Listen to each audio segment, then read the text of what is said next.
Selamat pagi pemirsa setia, senang sekali saya Jihan Nadifa Kamila dapat kembali hadir menemani Anda dalam program berita hari ini.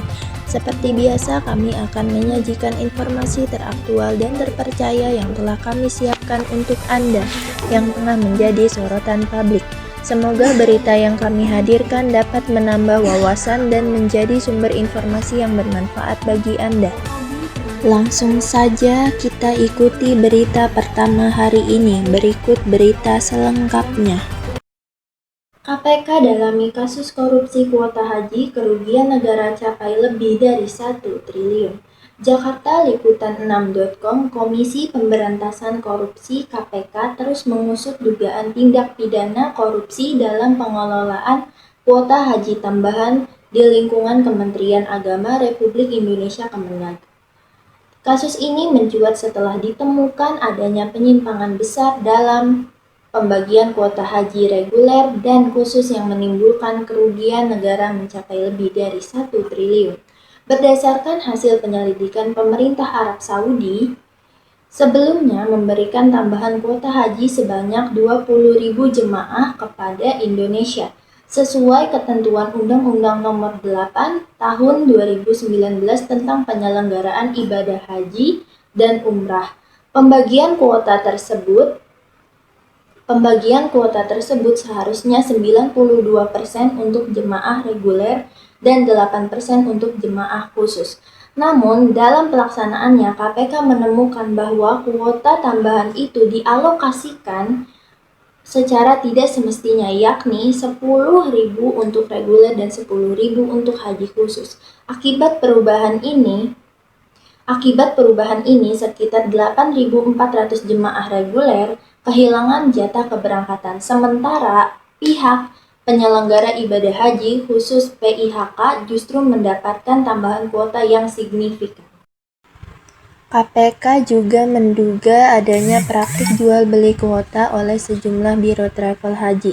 Setiap kuota haji khusus diduga dijual dengan komitmen fee antara USD 2.600 hingga USD 7.000 atau sekitar 42 juta hingga 113 juta per orang. Total potensi kerugian negara diperkirakan lebih dari 1 triliun. Selain kerugian finansial, penyimpangan ini juga dianggap merugikan umat karena jemaah reguler yang sudah menunggu bertahun-tahun menjadi tertunda keberangkatannya akibat kuota mereka dialihkan ke pihak lain. Dalam perkembangan terbaru, KPK tengah mendalami fasilitas dan perlakuan berbeda yang diterima oleh jemaah haji khusus melalui berbagai PIHK. Juru bicara KPK Budi Prasetyo menjelaskan bahwa lembaganya tengah menelusuri perbedaan layanan yang diberikan oleh masing-masing penyelenggara haji khusus.